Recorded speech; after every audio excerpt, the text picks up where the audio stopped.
Monsieur Asselineau, une réaction sur l'affaire du drapeau de la France libre et du maire socialiste.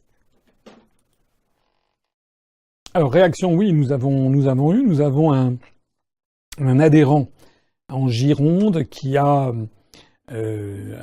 arboré sur sa maison un drapeau de la France libre. Alors, nous avons été un peu surpris des réactions que ça a provoquées, parce que c'est comme les gens qui achètent dans la boutique, vous savez, on vend dans notre boutique des autocollants à coller sur les plaques d'immatriculation pour remplacer le drapeau européen par le drapeau français d'un côté, pour remplacer la région par le logo de l'UPR de l'autre côté. Alors, on en a vendu beaucoup. Seulement voilà, il y en a quelques-uns de nos acheteurs qui se sont fait verbaliser par la maréchaussée au motif que c'était illégal.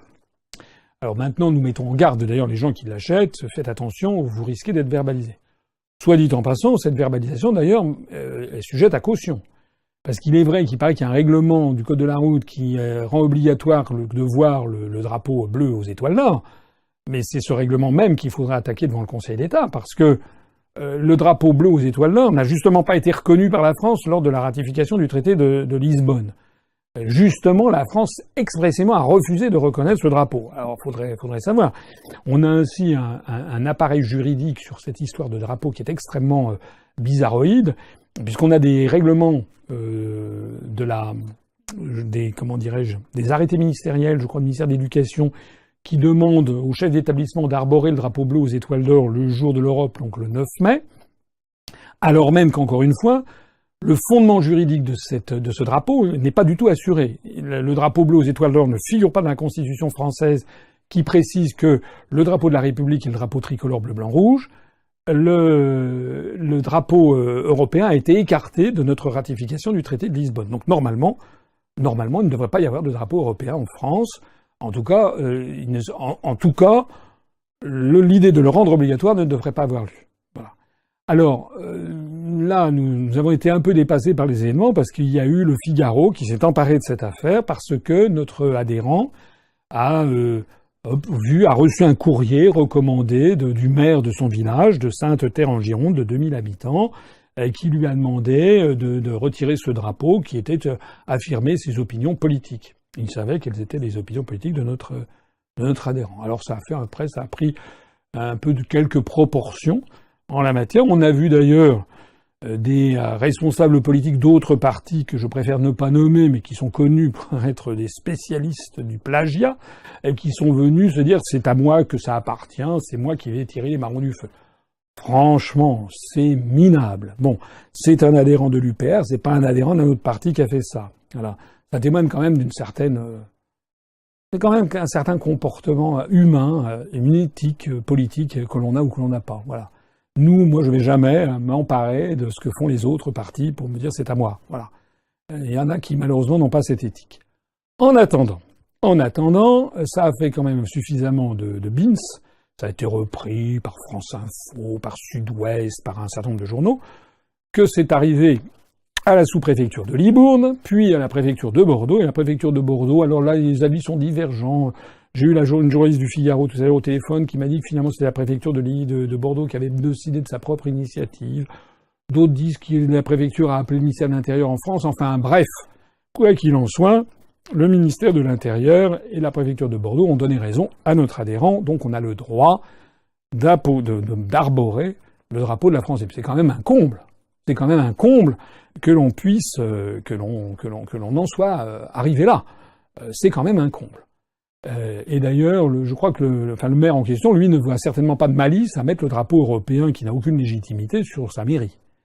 Alors, nous, de notre côté, c'est une campagne qu'on avait décidé de lancer. Donc, on a mis en ligne, en vente, le drapeau de la France libre, en vente sur notre boutique, dont je me permets de souligner l'existence.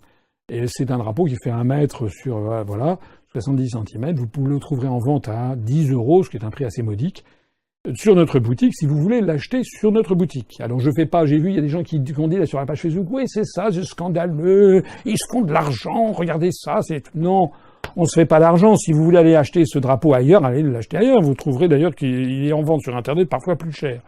Alors je vais dire très exactement, on en avait commandé 100, on a déjà la première centaine qui a été vendue. Voilà. Et on fait 2-3 euros de bénéfices. Vous imaginez le bénéfice énorme que nous faisons. Voilà.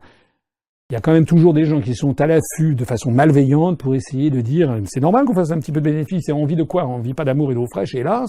On est obligé de payer des loyers, on est obligé de payer d'ailleurs, j'en profite ici pour souligner que dimanche, nous avons à 16h l'inauguration du nouveau siège à Paris, 28 rue Baffroy, Paris 11e, à quelques centaines de mètres de la mairie du 11e arrondissement. Les travaux ont pris un peu de retard, donc à l'intérieur, le nouveau siège, il y aura, on pourra visiter, mais par groupe de 20, hein, il faudra être discipliné. C'est un nouveau siège qui fait 180 mètres carrés, donc les travaux sont en fait pas achevés, parce qu'on a eu des délais, mais il y aura quand même présentable la boutique, les gens pourront vérifier, pourront voir ne serait-ce qu'à quoi sert leur argent, et puis ils pourront voir également le local du studio qu'on est en train d'aménager, parce qu'ici on est dans un truc qui fait quelques mètres carrés. Là-bas, on va avoir un studio beaucoup plus important qui va nous permettre d'avoir une vraie web TV, qui va nous permettre d'avoir également d'organiser des débats, de faire venir des personnalités extérieures si elles veulent bien venir.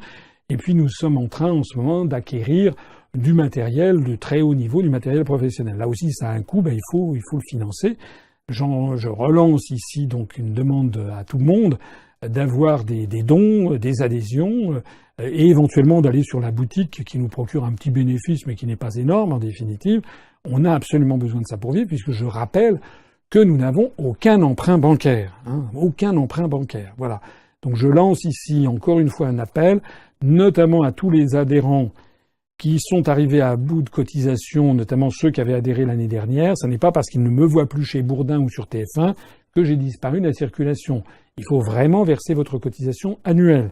Il faut vraiment, je lance un grand appel à nos adhérents et donateurs pour le faire. Et on verra ça d'ailleurs dimanche prochain. Tout le monde est bienvenu.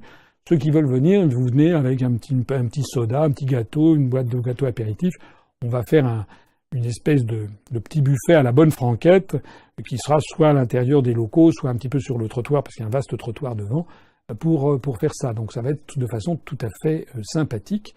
Voilà. Alors je termine ici, j'ai un peu dérivé, mais parce que quand j'ai vu sur Facebook, il y a des gens qui nous reprochent ça, je me dis qu'il y a vraiment des gens qui sont pas corrects, quoi. C'est-à-dire que on est un parti qui a essayé en permanence de serrer les boulons parce que on est redevable de votre argent, de l'argent collectif. Et quand on lance une opération comme ça, c'était on n'allait pas se faire beaucoup d'argent sur ce drapeau de la France libre, que d'ailleurs vous pouvez aller vous acheter partout. Vous êtes sur Internet, vous êtes absolument libre de faire ce que vous voulez. Vous êtes aussi libre d'ailleurs de ne pas l'afficher. Voilà. Mais ça serait bien que le maximum de nos adhérents et sympathisants affichent ce drapeau de la France libre sur leur maison, à leur fenêtre. Ça serait sympathique, comme tout. Ça montrerait qu'en France, le peuple français a commencé à se réveiller.